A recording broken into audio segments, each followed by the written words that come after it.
नमस्कार दोस्तों, स्वागत है आपका इस चैनल पर। मैं Jay Kishan Vansdawala, founder and CEO iPengram, और मैं एक मिशन पे हूँ। मिशन है भारत के एमएसएमईज को एम्पावर करना, उन्हें डिजिटली ट्रांसफॉर्म करना ताकि वो एक सस्टेनेबल ग्रोथ हासिल कर सके, उन्हें इंडस्ट्री 4.0 और 5.0 कंपेटेबल बनाना। क्योंकि मेरा ये मानना है कि अगर एमएसएमईज ग्रो होगा तो ही भारत भी ग्रो होगा, और इसी बिलीफ के साथ मेरा लॉन्ग टर्म विजन है बाय 2047 एक विकसित भारत के निर्माण में योगदान देना। और इसी मिशन और विजन को अचीव करने के लिए आइए साथ में मिलकर काम करते हैं। इस वीडियो या इस चैनल को ज्यादा से ज्यादा लोगों तक शेयर करें।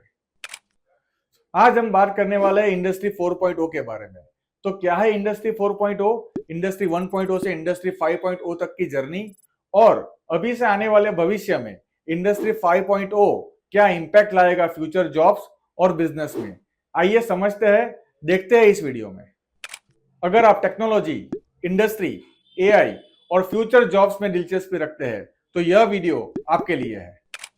दोस्तों, दुनिया में इंडस्ट्रियल रिवॉल्यूशन का सफर 4 बड़े स्टेप्स में हुआ।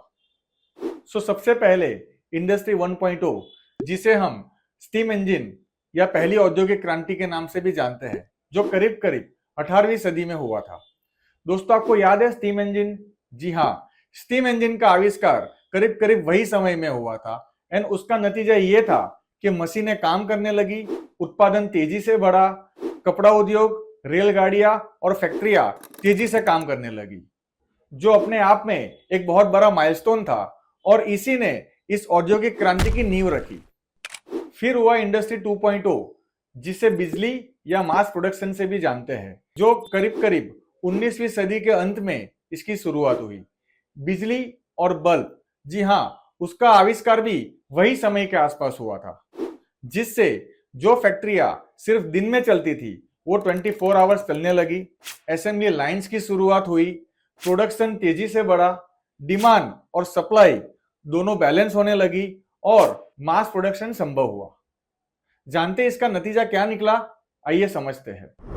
फोर्ड, जो उस समय की सबसे बड़ी कार निर्माता कंपनी थी, उन्होंने कार मैन्युफैक्चरिंग ही बदल डाली। वर्कर अपनी जगह पे खड़े हैं और कार उनके पास सामने से आ रही है। जो कार मैन्युफैक्चरिंग का समय 12 घंटे लगता था, वो घटकर 1.5 घंटे तक हो गया। मास प्रोडक्शन संभव हुआ और लागत कम हुई। जनरल इलेक्ट्रिक ने अपनी फैक्ट्रियों का इलेक्ट्रिफिकेशन स्टार्ट किया, स्टीम इंजन की जगह पे इलेक्ट्रिक मोटर्स का उपयोग किया, जिससे मशीनें तेज हुई, सुरक्षित और लगातार चलने लगी, और उत्पादन क्षमता कई गुना बढ़ी। कोका कोला जैसी कंपनियों ने ऑटोमेटेड बॉटलिंग लाइंस को इंस्टॉल किया, जिससे उत्पादन तेज हुआ, समान गुणवत्ता के साथ बड़े पैमाने पर सप्लाई की शुरुआत हुई। फिर आता है इंडस्ट्री 3.0, जिसे कंप्यूटर या ऑटोमेशन से भी जाना जाता है, जो करीब करीब 1970 के आसपास इसकी शुरुआत हुई। इंडस्ट्री 3.0 में फैक्ट्रीज में कंप्यूटर का उपयोग स्टार्ट हुआ, इलेक्ट्रॉनिक्स और आईटी का विस्तार हुआ, ज्यादा से ज्यादा जॉब्स क्रिएशंस की शुरुआत भी यही समय से हुई। रोबोटिक्स आर्म्स बने, एंड फैक्ट्रीज में इंसानों के साथ साथ मशीनें भी काम करने लगी। इस इंडस्ट्री 3.0 ने तो गेम ही चेंज कर दिया। टोयोटा जैसी कंपनी ने बड़े पैमाने पर रोबोटिक आर्म्स इंस्टॉल किए। रोबोट्स पेंटिंग कर रहा है, रोबोट्स वेल्डिंग कर रहा है, और साथ में असेंबली भी कर रहा है। आईबीएम जैसी कंपनियों ने सबसे पहले सिंगल पर्पस कंप्यूटर, फिर मेन फ्रेम और फिर औद्योगिक सॉफ्टवेयर बनाए, जिससे digital control, planning and data storage की शुरुआत हुई। सैमसंग एंड सोनी जैसी कंपनियों ने टीवी, मोबाइल, कंप्यूटर और डिजिटल डिवाइसेस का बड़े पैमाने पर उत्पादन स्टार्ट किया, जिससे हाईटेक डिवाइसेस आम लोगों तक पहुंचे। अब आती है इंडस्ट्री 4.0 की बारी, जिसकी शुरुआत 2010 के बाद हुई, और यही से बड़ी क्रांति शुरू होती है, जिसे हम स्मार्ट एंड कनेक्टेड इंडस्ट्री और साइबर फिजिकल सिस्टम से भी जानते हैं। तो क्या है स्मार्ट एंड कनेक्टेड इंडस्ट्री और साइबर फिजिकल सिस्टम? आइए समझते हैं। तो ये वो सिस्टम होते हैं जहां फिजिकल दुनिया, जैसे कि मशीन्स, रोबोट्स, डिवाइसेस, सेंसर्स, और डिजिटल दुनिया, जैसे कि कंप्यूटर्स, नेटवर्क्स, सर्वर्स एक दूसरे के साथ जुड़कर रियल टाइम में काम करते हैं। सरल भाषा में हम इंडस्ट्री 4.0 को डिजिटल टेक्नोलॉजीज, स्मार्ट मशीनें और इंटरनेट के जरिए एक दूसरे से जुड़ी हुई स्मार्ट फैक्ट्रियां भी कह सकते हैं। अब ये कैसे होता है और इनमें कौन कौन सी टेक्नोलॉजी का यूज होता है, आइए समझते हैं।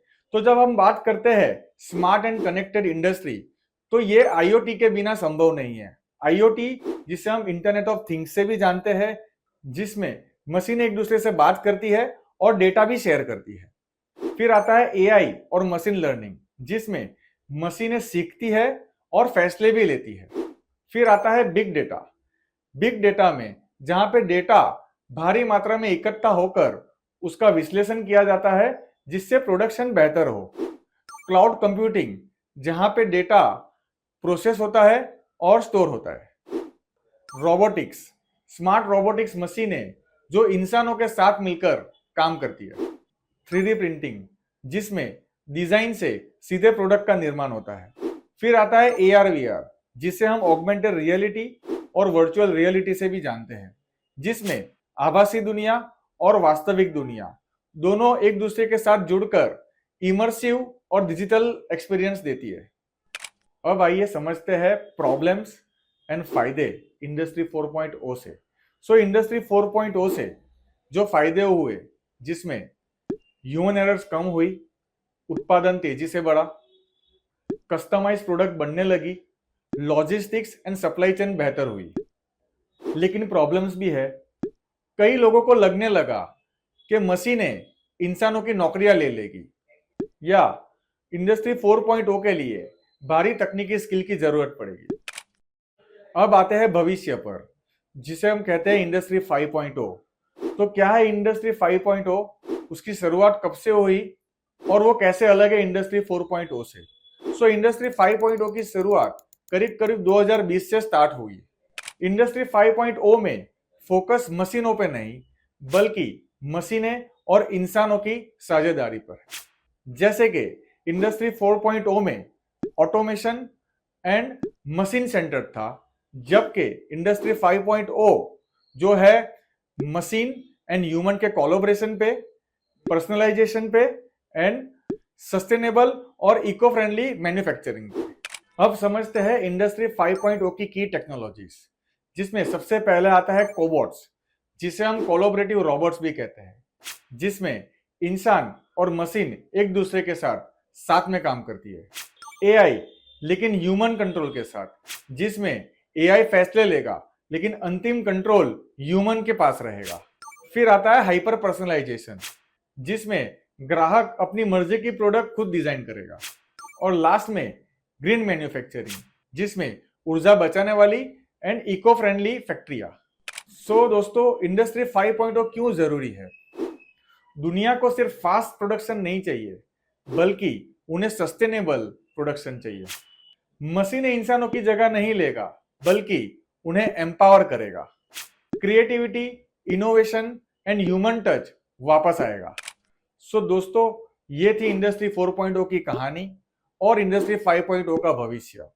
अगर आप स्टूडेंट, इंजीनियर, बिजनेस ओनर या टेक्नोलॉजी इवेंजलिस्ट है, तो आने वाला समय आपके लिए नई संभावनाओं से भरा है।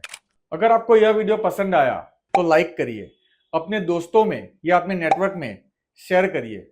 आप हमें कमेंट में बताइए कि आप अगला वीडियो किस टॉपिक पे चाहते हैं। आने वाले समय में मैं ऐसे और भी बहुत सारे वीडियोस लेके आ रहा हूं, तो हमारे चैनल को सब्सक्राइब करना मत भूलिए। धन्यवाद। जय हिंद।